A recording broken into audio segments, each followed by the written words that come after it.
ಸಾಯಿರಾಮ್. ಸಮರ್ಥ ಸದ್ಗುರು ಸಾಯಿನಾಥ್ ಮಹಾರಾಜ್ಗೆ ಜೈ. ನಮ್ಮ ಸಾಯಿ ಕುಟುಂಬದ ಎಲ್ಲ ಸಾಯಿ ಭಕ್ತರಿಗೆ ನಮಸ್ಕಾರ.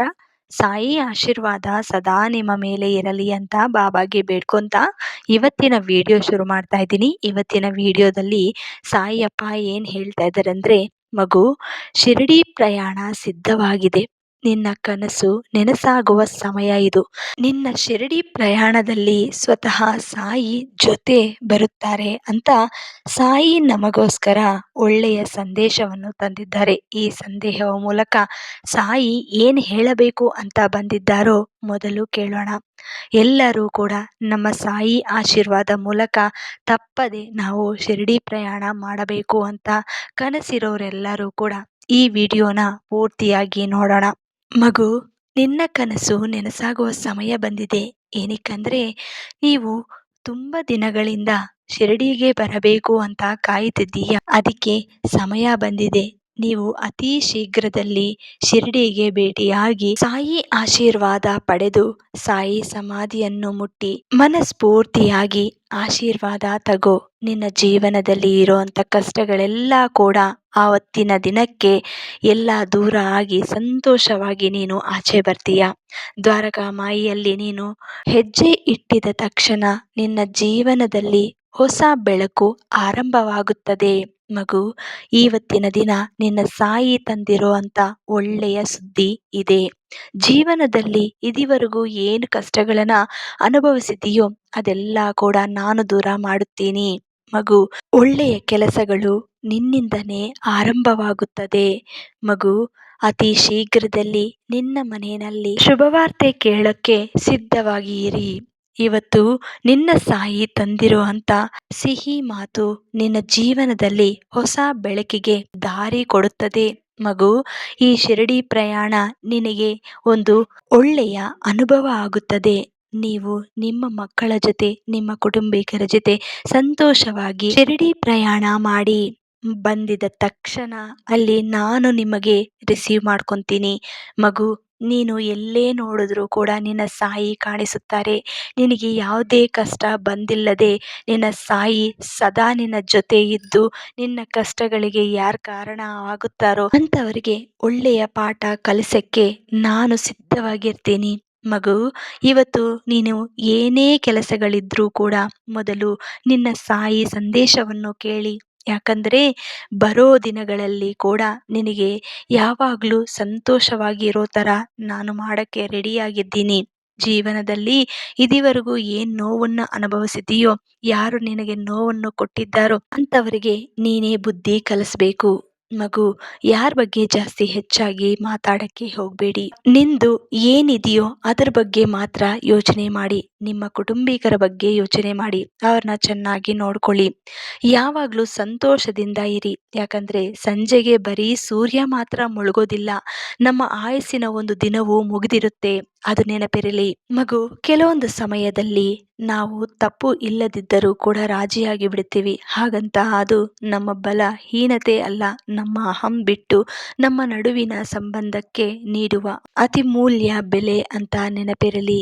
ಯಾರು ನಿನ್ನನ್ನು ನೋವು ಕೊಟ್ಟಿರ್ತಾರೋ ಅವರಿಗೆ ಭಗವಂತ ನೋಡ್ತಾನೆ ಇರ್ತಾರೆ. ಯಾವ ಸಮಯಕ್ಕೆ ಏನಾಗಬೇಕು ಅನ್ನೋದು ಭಗವಂತ ನೋಡ್ತಾನೆ ಇರ್ತಾರೆ. ನೀವೇನು ಅದಕ್ಕೆ ತಲೆ ಕೆಡಿಸ್ಕೋಬಾರ್ದು. ಮಗು, ಮನಸ್ಸು ಸಿರಿವಂತವಾದರೆ ನಮ್ಮಲ್ಲಿ ಸಂಪತ್ತು ಇಲ್ಲದಿದ್ದರೂ ನಾವು ಸಿರಿವಂತರೇ. ಮನಸ್ಸೇ ಬಡವಾಗಿದ್ದರೆ ನಮ್ಮಲ್ಲಿ ಸಂಪತ್ತು ಇದ್ದರೂ ನಾವು ಬಡವರೇ. ಸಂತೃಪ್ತಿಗಿಂತ ಮಿಗಿಲಾದ ಸಂಪತ್ತಿಲ್ಲ. ಇದು ನೆನಪಿರಲಿ. ನಿನ್ನ ಜೊತೆ ಇವತ್ತು ಏನಿದೆಯೋ ಅದು ಶಾಶ್ವತವಲ್ಲ. ಇವತ್ತು ನಿನ್ನ ಜೊತೆ, ನಾಳೆ ಇನ್ನೊಬ್ಬರ ಜೊತೆ. ಯಾವುದು ಏನು ಶಾಶ್ವತವಿಲ್ಲ.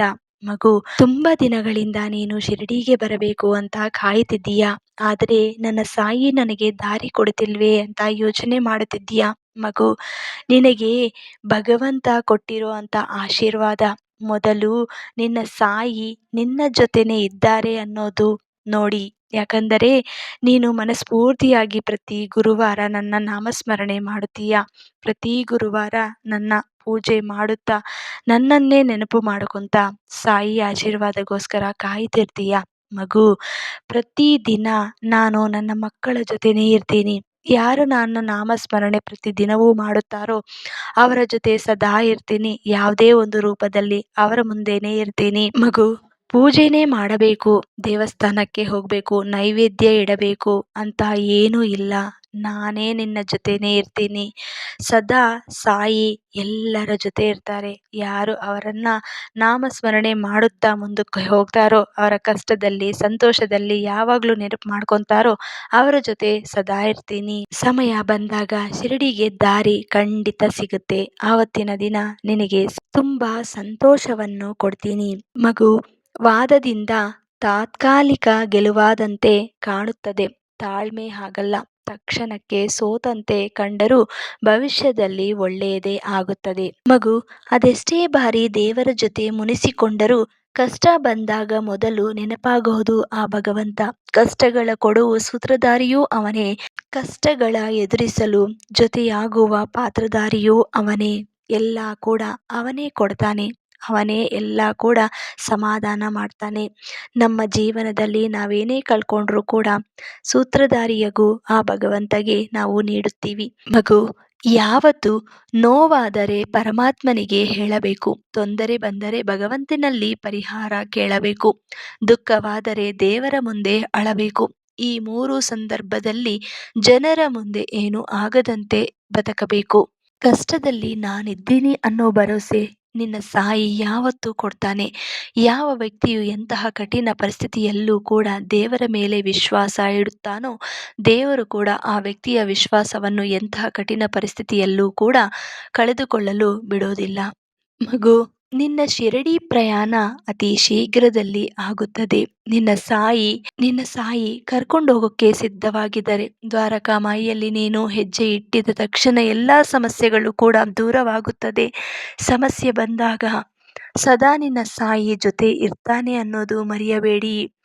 ತಾತ್ಕಾಲಿಕವಾಗಿ ಏನೇ ಸಮಸ್ಯೆ ಬಂದರೂ ಕೂಡ ತಾಳ್ಮೆಯಿಂದ ಅನುಭವಿಸಕ್ಕೆ ಸಿದ್ಧವಾಗಿ ಇರಬೇಕು ಅಂತ ಇವತ್ತು ಸಾಯಿ ನಮ್ಮೆಲ್ಲರಿಗೂ ಒಳ್ಳೆಯ ಸಂದೇಶವನ್ನು ತಂದಿದ್ದಾರೆ. ಈ ಸಂದೇಶವನ್ನು ನಿಮಗೆ ಇಷ್ಟವಾಯಿತು ಅಂದರೆ ನಮ್ಮ ಸಾಯಿ ಫ್ಯಾಮಿಲೀಸ್ಗೆ ಎಲ್ಲರಿಗೂ ಹಂಚಿ, ಶ್ರದ್ಧೆ ಸಬೂರಿ ಅಂತ ಒಂದು ಚಿಕ್ಕ ಕಮೆಂಟ್ ಮಾಡಿ, ಎಲ್ಲರೂ ಕೂಡ ಲೈಕ್ ಮಾಡಿ. ಮತ್ತೆ ಇನ್ನೊಂದು ವಿಡಿಯೋದಲ್ಲಿ ಭೇಟಿಯಾಗ್ತೀನಿ. ಅಲ್ಲಿವರೆಗೂ ನಮಸ್ಕಾರ. ಸರ್ವೇ ಜನ ಸುಖಿನೋ ಭವಂತು. ಸರ್ವಂ ಶ್ರೀ ಸಾಯಿನಾಥಾರ್ಪಣಮಸ್ತು.